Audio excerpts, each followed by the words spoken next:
What the hell do you have to lose? Give me a chance. I'll straighten it out.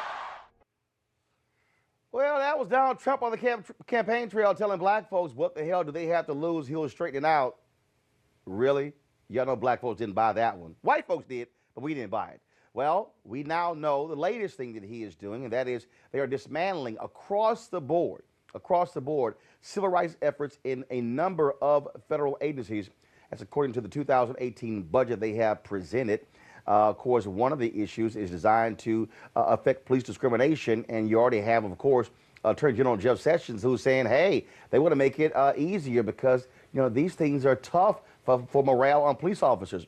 The Washington Post broke this thing down. Trump's budget calls for dismantling the Labor Department's 40-year-old Contract Compliance Office, which is responsible for auditing federal contractors to ensure there's no discrimination within their workforce.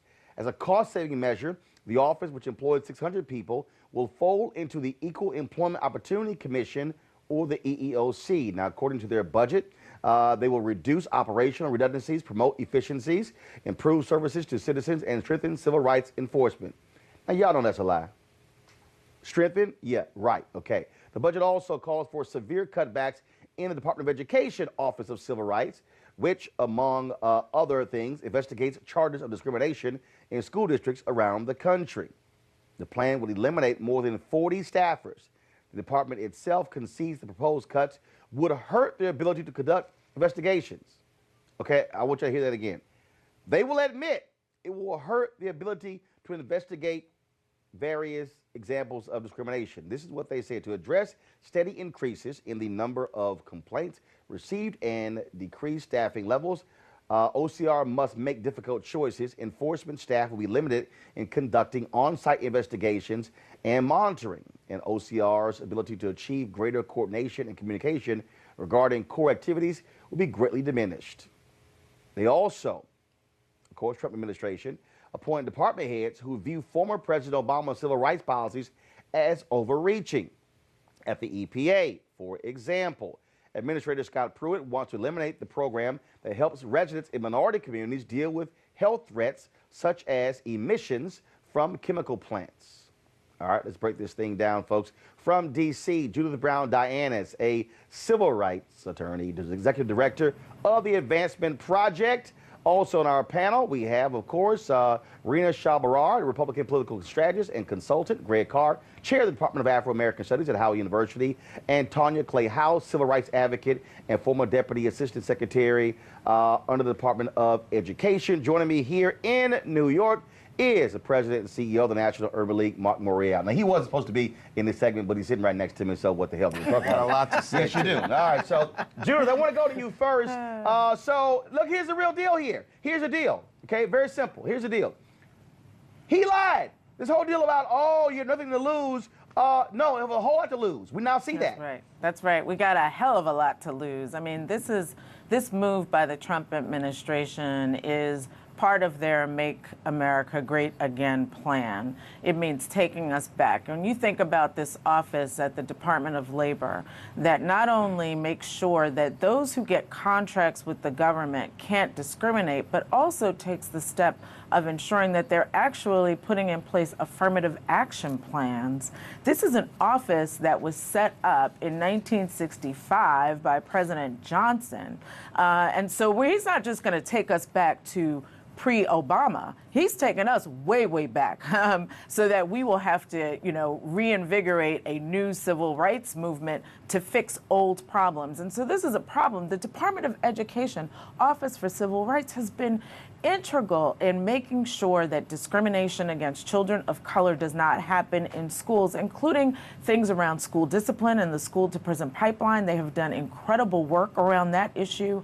So this is really about an administration that never loved us, that wants to make sure that they are taking us back, that wants to dismantle the federal government, but along with dismantling the federal government and those agencies, the first thing that they want to do is end civil rights enforcement.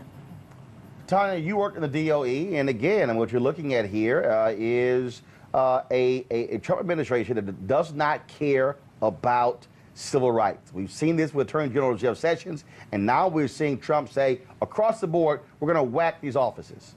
I know, you're right. I think what we're really seeing is that this is a budget that really speaks to what their true belief is. We've always talked about how the budget is a moral document, and essentially that's what this is. Actions speak louder than words. I mean, any parent, any child has heard that before, and you can see really what their true intent is around this budget. You can say that you believe in civil rights. You can say that this is something that you want to protect. But when you, in your budget, want to eliminate over $10 billion from the Department of Education's budget, when you want to take away money from Title I, from the programs that are primarily meant to help support low-income and disadvantaged minority children, when you want to take billions of dollars from Pell Grants to help children achieve higher education, when you want to take away after-school programs and wraparound services, even undermine services for children with disabilities, I mean, this is a cruel, it's a disheartening, and frankly, it's a downright morally deficient budget that really undermines the concept of what it is that we should believe in, that education is a civil right. Mark, I see nothing here where this administration cares about issues that black folks care about. This budget is trash. Now, what is our job? Our job is to make sure that these proposals end up in the waste can when Congress, which has the last word, actually passes the budget that we're going to live by in this country.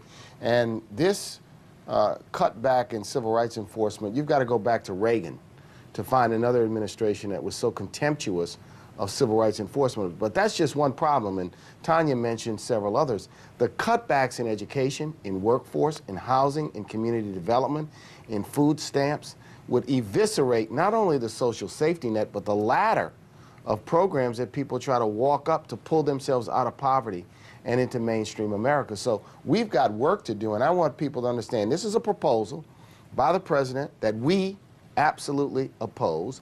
However, our work is to ensure, to convince, to cajole, to be active, to advocate, to demand that the budget that's passed by the Congress ultimately doesn't include these proposals. Greg Carr, of course, you have Attorney General Jeff Sessions who wants to roll back many of the initiatives of former AG Eric Holder.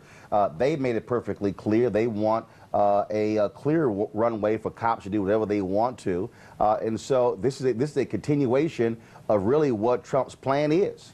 Well, if he has a plan, I mean, his budget makes about as much sense as that crazy text he sent last night. But the hard right has been wanting to roll back the Great Society for quite some time. And how ironic is it that Jeff Sessions is at Justice on the same day that we get news from Alabama that the Alabama legislature has done some reform to its allowing folks who have criminal convictions to vote. What we're basically looking at, again, to quote my friend Bill Fletcher, the Republicans have always wanted to roll back the 20th century. All these regulations that can be done without any work from the national legislature can be accomplished. Scott Pruitt, the EPA, can tear it up from the inside. Same thing in HUD, same thing in HHS. And so while this budget we know will never come to fruition, what we're seeing signaled in the budget is Donald Trump's hard right wink to these folks by saying, I'll tear up as much as I can from my side. The rest is up to you.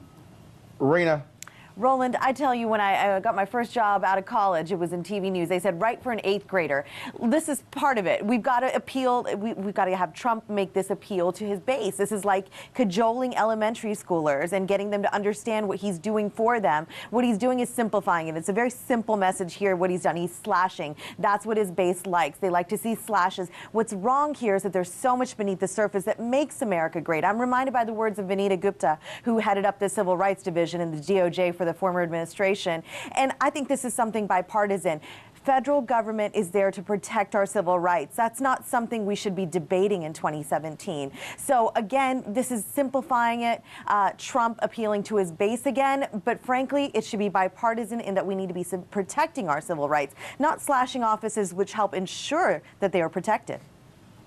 And again, Judith, I mean, what I have been saying for the longest to people to understand that that we are in for a battle. You're dealing with folks here who want to add $54 billion to the Department of Defense budget. They're going to slash left and right. They want to give a massive tax cut to the top 1%. And so they don't give a damn about civil rights. He's made that perfectly clear. He's made it clear in terms of the guy he picked of this fraudulent voter fraud commission as well, Kobach. And so folks need to understand that this guy's president. He'll be there 4 years unless he gets impeached, but it doesn't matter because you've got Mike Pence behind him. Black folks, Hispanics, Asian Americans, Native Americans, women must be on full guard against everything we're talking about here when it comes to Donald Trump. That's right. I mean, Roland, this is a guy who, appointed Jefferson Beauregard Sessions as the Attorney General, a man who said that the Voting Rights Act of 1965 was intrusive. He is surrounded by white supremacists in the White House. So we've got to be clear that this is not an administration that is going to have our back on anything. And in fact, not just our back, but what they're going to do is take us back. They want to live in a time where they are in power and they have control and where we're not seeing the gains that we've seen over the past 50 years. So we have to be vigilant. And when I say vigilant, that means, we've got to turn up the heat on our members of Congress, whether they are Republican or Democrat, to make sure that they understand where we stand and that we are not going to take this lying down because there's too much at stake. I mean, these offices that they're trying to get rid of are the offices that have done the work that we usually don't even know about, where they are getting rid of systemic discrimination, not just individual discrimination. And the federal government has always played a very important role in weeding out discrimination, and we need to make sure that that is kept in place. Mark, we'll talk about this in the next segment in terms of the State of the Black America Town Hall, but this is also where I believe we must put the screws and challenge black Republicans to say, where in the hell are you? Speak up forcefully as a collective to say this is not right. Let me tell you, I hope that happens, but when you talk about black Republicans, you're talking about a handful that are in the Congress, and you're talking about a diminishing number, I think, of black Republicans who are really out there. But privately, there's so many people who've expressed objection to this, but I think what Judith says, we've got to turn up the heat. We've got to turn up the voices, and we also can't allow even Democratic members of Congress to believe that for 1 second we could accept even a small cut in education or workforce or community development. This is a time to unify around, I think, a stronger vision of how we have to protect our Congress for progress. For our generation, the progress of the last 50 years are on the line. So this is a call to action. We've got to step up. We can't be silent. We can't be spectators. All right, Greg Carr, final comment, 20 seconds. Well, you're going to have the legend on Sonny Rollins. It's almost as if we're back at the age when Sonny Rollins was in his prime in the 1960s, and we can take a model from the old man and from all those folks. Struggle must be full spectrum, and they're not going to roll back the 20th century. We have to fight now. A peaceful protest turned deadly. 37-year-old black man was shot and killed by Baton Rouge police. His hands are in the air, and you still get shot by the cops. Oh my God, please don't tell me he's dead. We're not gonna let hate define us.